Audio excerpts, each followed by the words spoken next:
Okay, well, I'll call the meeting to order at 5:08. And it looks like we have met quorum. We have 7 ICOC members present.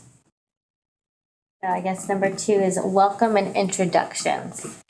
I don't know if Mark, if you want to welcome any, I don't know who the new. Yes, so we do have some new members since I know last time we didn't meet quorum, so not everyone got to meet each other. So Minnie, you want to start with yourself then? Okay, I'm Minnie Tandy, a parent, grandparent, and member at large. I'm Jade Bautista. I am the Taxpayer Association member. James Bonfit, ICOC parent member.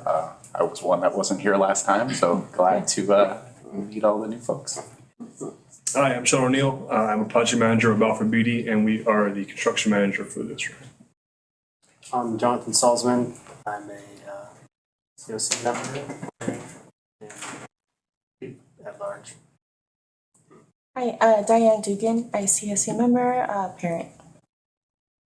I'm Elizabeth Uribe. I am a parent of 2 students and SSC member. Good evening, everybody. My name is Leticia Munguia. I'm a member of the ICOC and I represent member at large. And I work down the street at the Streetwater Authority. Happy to serve my community as a volunteer. Good evening. My name is Gonzalo Leon Garcia. I'm the new accounting manager. So Gonzalo actually does all the bond accounting for the district. Oh, good. Oh, congratulations. Hi, my name is Jessica Mascareno, and I'm the Business Services and Support Specialist. And Mark Pong, I'm the Assistant Superintendent of Business Services. And Bernie Faustina, Director of Fiscal Service. And I'm so glad. Are you sure about your name now? I'm so glad. Well, I just want to say that was right. Sorry for being late, folks. I'm the interim director of planning, maintenance, and operations for the district. well, thank you everybody for attending. Number 3 is we're going to approve minutes of the CVEC ICOC. 2 minutes to approve. One from May 7, 2025, and then the September 17th, 2025 meeting. I don't believe we met quorum in September, so that's why we're approving both minutes. Anyone has any questions before we move to motion to approve?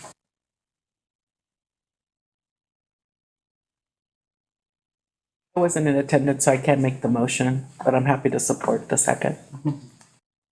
I'll make a motion to approve. I second the motion. So we have Ms. Tandy making a motion. Yeah, and all in favor? Aye. Any opposes, nays?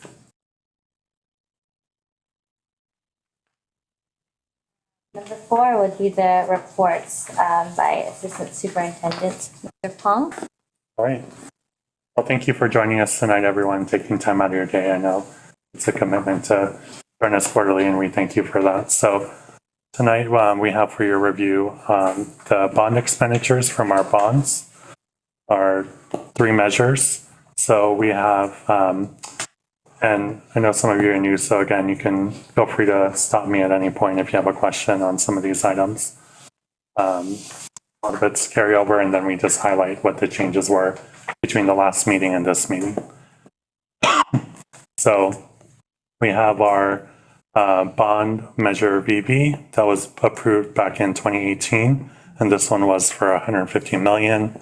We have one series that's been issued, $100 million back in 2023. And we still have an outstanding series of 50 million that we plan on issuing towards the end of next year.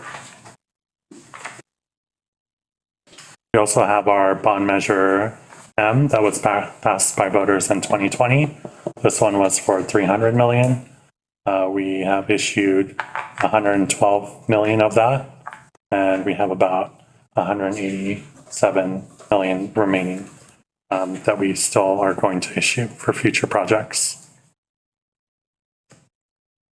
And lastly, we have Measure AA, which was approved last year in 2024, 360 million. We anticipate issuing the first series towards the end of next year.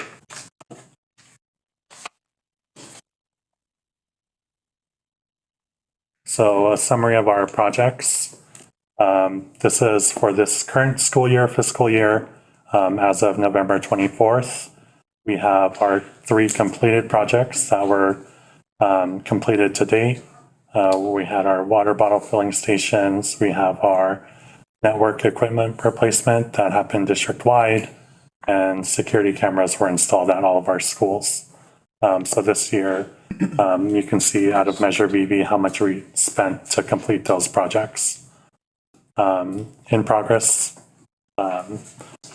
projects, we have the HVAC and roofing project at Tiffany Elementary, our playground renovations at 5 of our schools, and then we have a flooring project upcoming at Arroyo Vista, another one at Waters Lincoln, and then we also have a current project at Roar for HVAC and roofing replacement. And then our largest project is going to be the Violindo modernization that we're working on. So you can see here the 2 different measures. Measure M is mainly supporting Roar and Violindo projects, and then Measure VP are supporting all the others.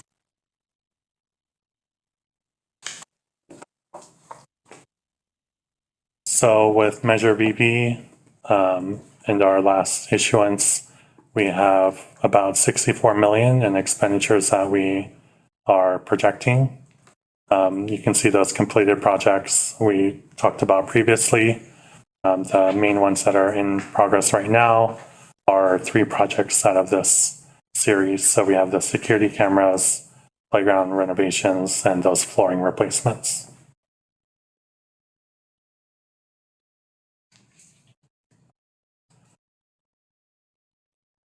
And then out of our Series A, we have,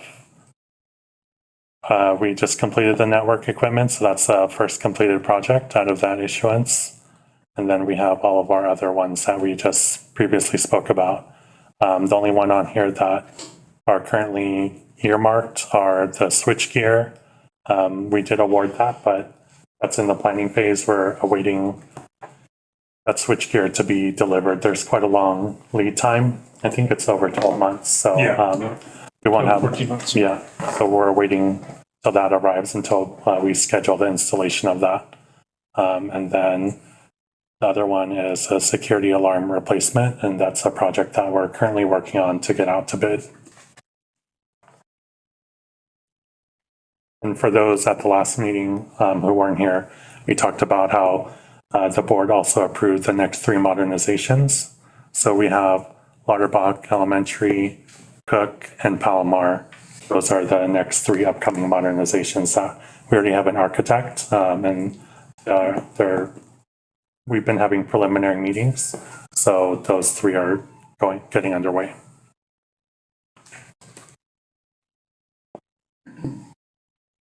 So out of our Measure VP, again, here we're just showing you we have budgeted 47.8 million.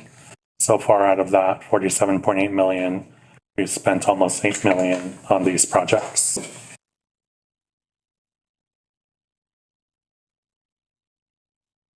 So for our Measure M, we have about 52 million that we're allocating.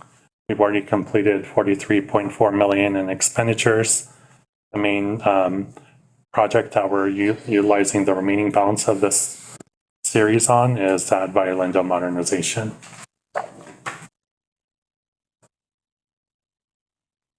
And then the next series, we also have the Violindo modernization, the remaining balance. We have our Roar HVAC and roofing project. We have an artificial turf project in the future, and our staff housing. For those who were not here last time also, I think we mentioned 2 meetings ago, currently the staff housing part is on hold while we focus on the modernizations.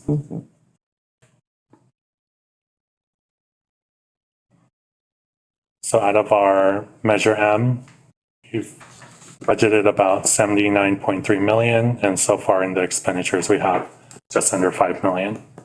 Again, the largest project being modernization.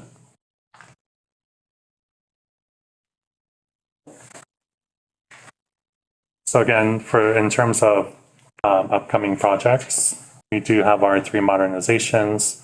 So we've been meeting with OBR Architecture for our preliminary meetings, and Tom's been involved with those. Tom, do you want to share anything about? Yeah, sure. Thank you. The process that's been going on. When Mark says we, it's been myself and the Esmeralda, our planning manager. She's running late. She'll probably show up here. But we've had very productive meetings with them talking about scope. We've already vetted that out, and we just clarified where it is and confirmed the numbers with some other documentation that we've already had done in the past few years. Mainly the facilities inventory report, you may remember that we had done. Looking at that as a framework, but really approaching the project based on curriculum, education, and what works best for the students. We know that project costs will probably exceed, the needs will exceed what we want to spend on it. So we're going to focus on the educational classroom and stay with what we originally were going. The rest will be for master planning of future improvements at the school. In other words, we'll get what our needs are. So that's what we've been focusing on. We do have some preliminary numbers that I don't believe we've even shared with Mark yet, estimates on things.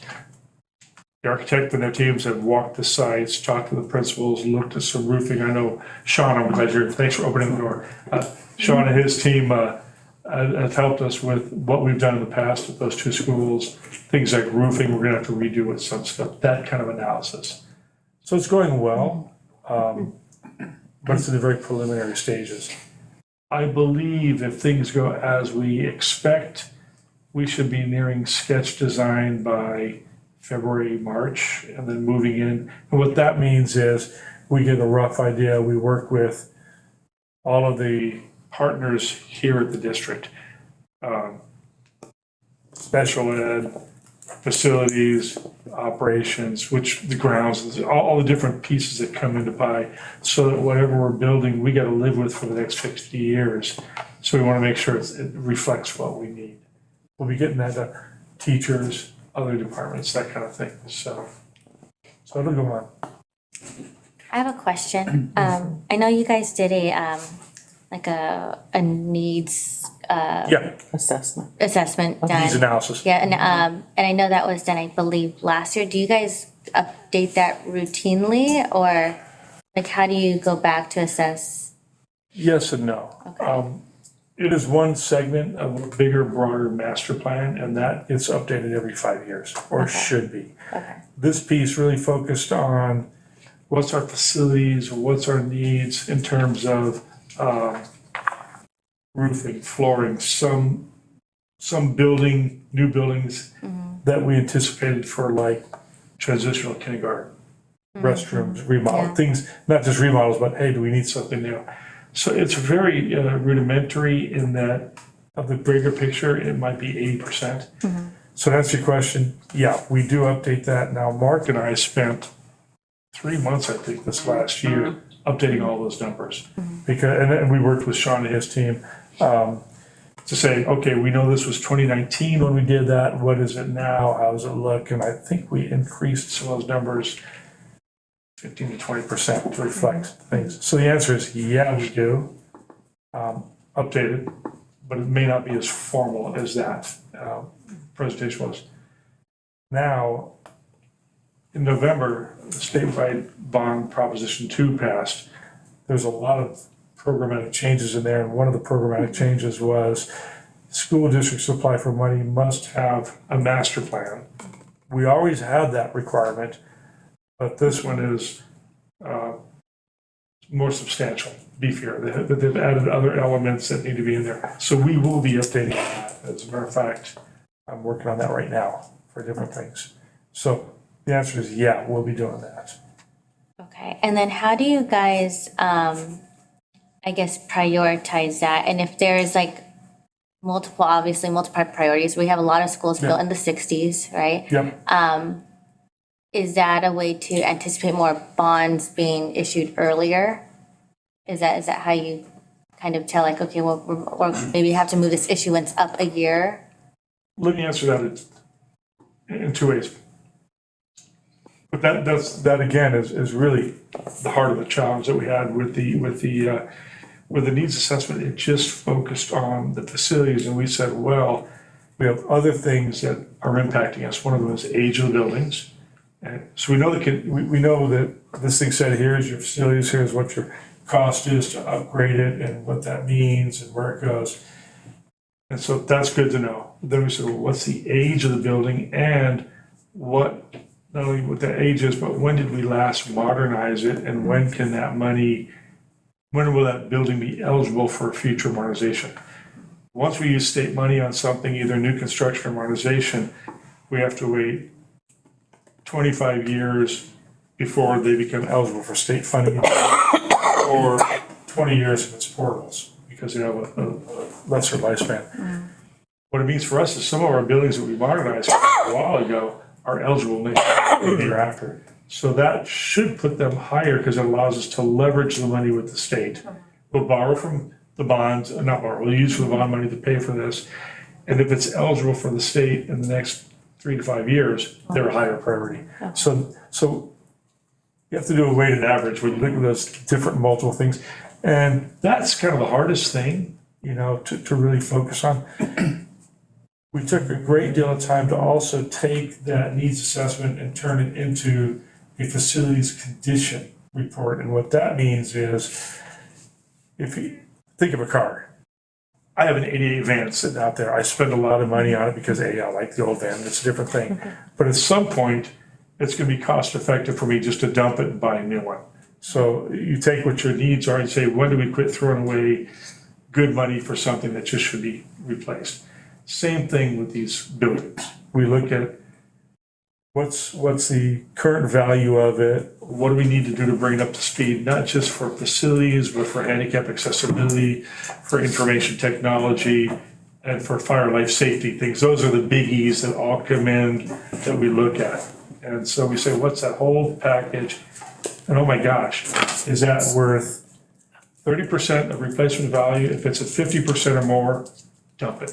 That FCI, that's the big factor in all these sort of age, this, that, but then you look at the FCI index. And amazingly, you come up with a list that says, okay, here's where you should focus your money on, and that's what we determine. Okay, we'll take these 3 for this year, we'll propose these next 3 for next year. So we have that laid out. And that's what we shared with this group the last time we got to that point. Okay. So there's a master plan. There's a master plan. There's a lot of fluidity. That's more or less internal with us and cabinet. Yeah. And we've shared parts of it with the board. And I gotta be real careful to say, like any projections, after 10 years, you want to reshuffle that deck to see if the numbers are still the same or if the changes are made.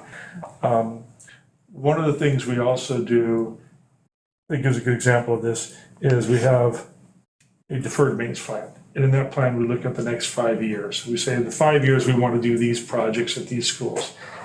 At any given year, something might shift around. That rate takes something that was a priority 4 up to a priority 2. The same kind of thing can happen in your master plan. You never know what's going to happen. It's like, okay, we planned on doing these next schools next. Oh my gosh, this now take. So it gives us that ability to maneuver money around and say, where are we in budget? We are very cognizant of what that estimated project cost is, not only just for construction, but for the soft costs, architect, engineering, testing, inspection, all those other things that come into play. And we look at it, we say, okay, here's where our available money is, and here's what we expect. And at some point, we're going to run out. That's where we say, okay, we're going to target a bond at that point, or some other kind of financing. We can't really say for sure now that yes or no, but we have an idea. We better start thinking about it in 5 years or 8 years or whatever that number comes out. Yeah, so based on the projects that we have lined up, with these modernizations, that's how we know, come late, 2026, we're gonna have to issue a series of bonds. So we're already projecting the cash flow. Issue a series of bonds with the board has already approved, not go after a new bond. Correct, yeah. So that's really, Yeah. and that's a good point. Should started with that. All right, I'm sitting on my hands, so don't touch it. No, that was good. That was good Okay. explanation. Is the needs assessment still online? I know before it was posted. Is okay. Yeah.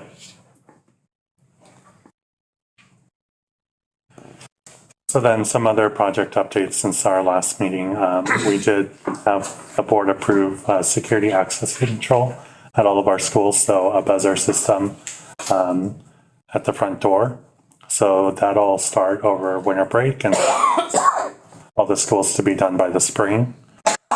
Tiffany Elementary, we are working on that project for the skylights. This was originally part of the HVAC and roofing replacement, but in order to be able to open that school at the beginning of this school year, we had to delay part of that project. So that'll be happening this summer. And then our carpet replacement at our 2 schools, we're working with the vendor on a timeline for those right now. So we're gonna have to phase that project because it's a really large project to replace the carpet at an entire school. And with the way that we have our school schedule structured, it'll have to happen over multiple breaks. So we're working with our vendor to get a timeline for that. Can you tell me, what's the purpose of the skylights at Tiffany? So it provides natural light from the outside. Yeah, but I mean, all the schools don't have that, so. No, a majority of them do, but like for example, if the power goes out or something, we still have light in the classroom that we can still carry on instruction. Okay. At Tiffany, I believe there was no outside light. I'm looking at Sean because he was here when that happened. Yeah. And There's no exterior there's windows. no exterior windows. So, Okay. so it's one of those, belief was it could complete climate control and that. Well, that power went out and I believe it's when we had some extremely hot days. It's like, we just cannot keep kids in there. Right. It's dark, it's hot, we gotta get them out of there. We do have emergency lights that are In the hallways. in the hallways and in some classroom, but so that we can get people out of there. But it's not a good long-term solution.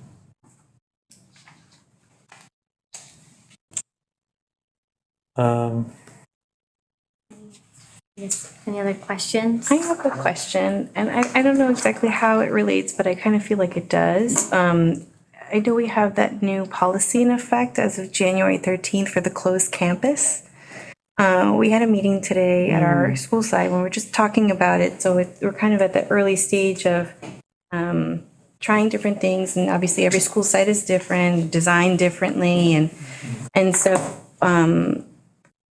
I know our school is potentially going to be part of the modernization, but in several years ahead.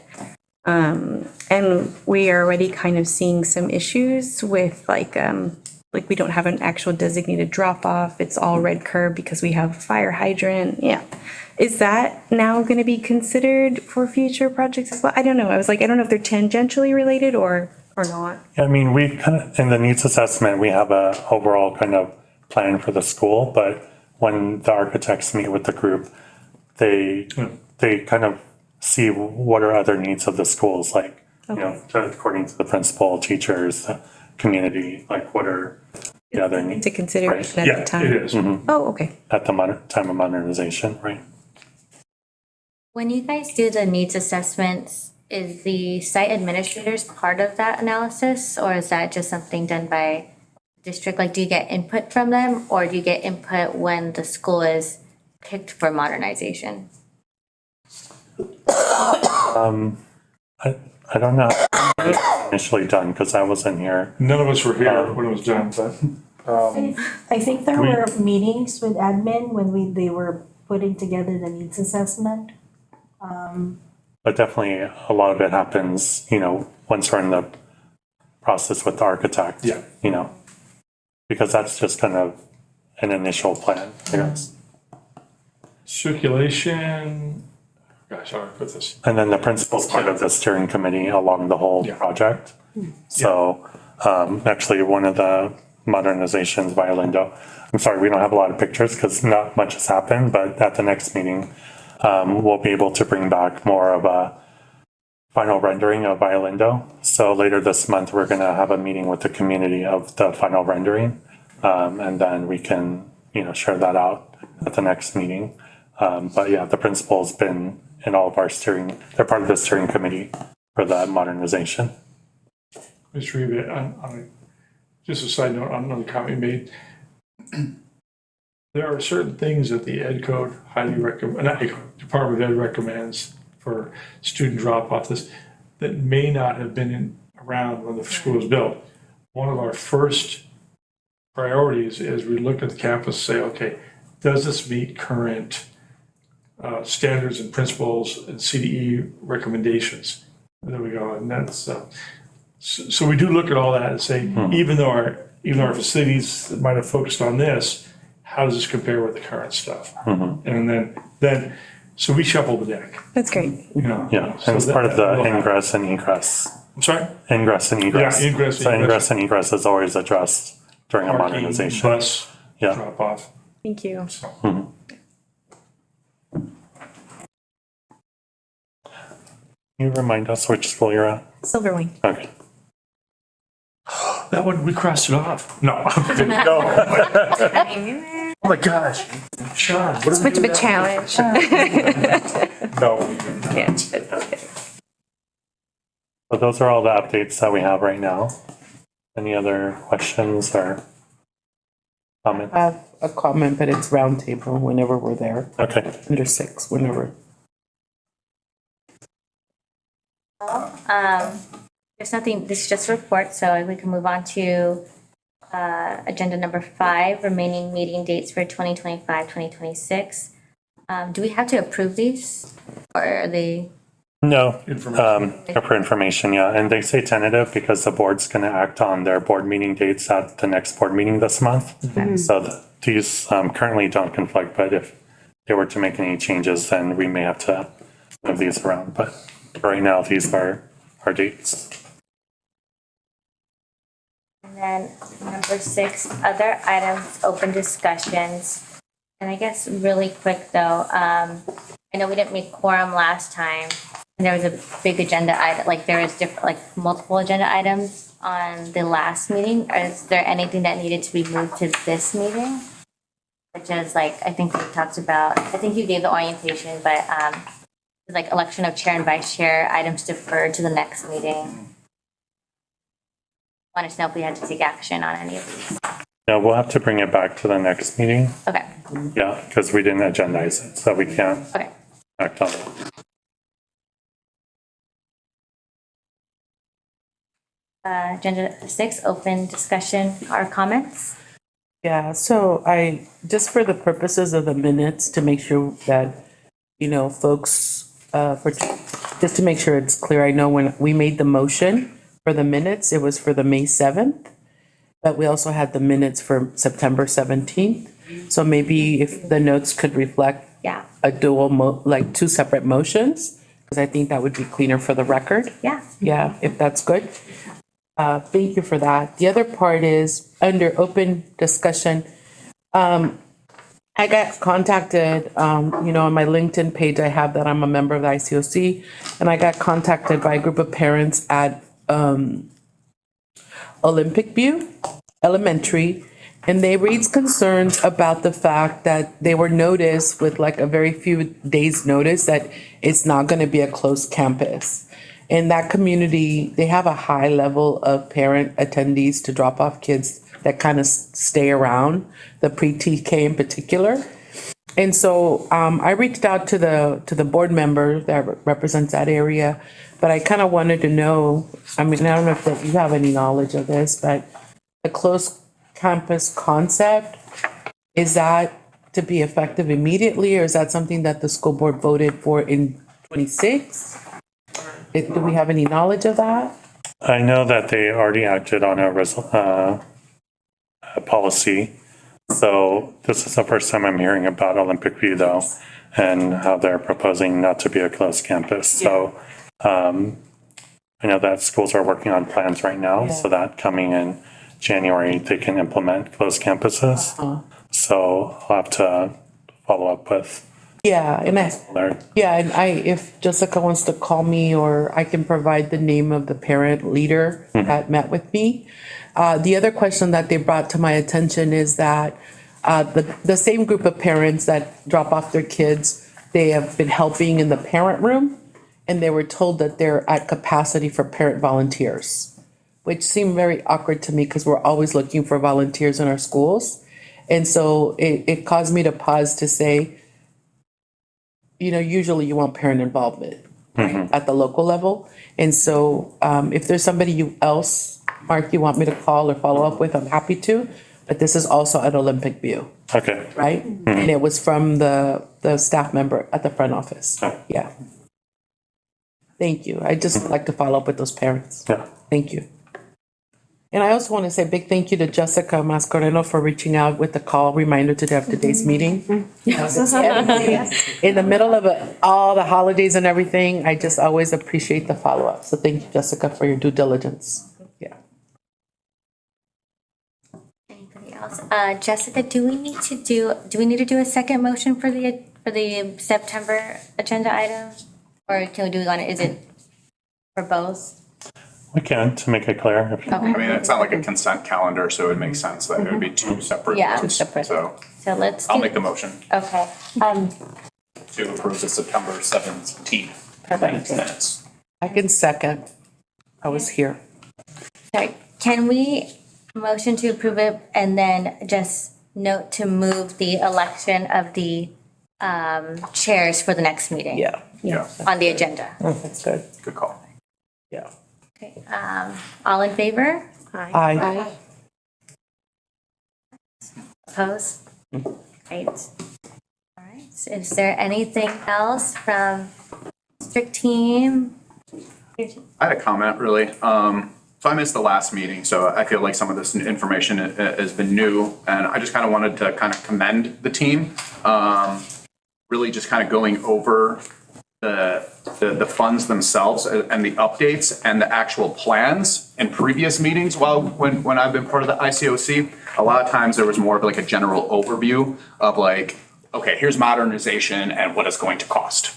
But it didn't give a breakdown necessarily of like each location or, each school.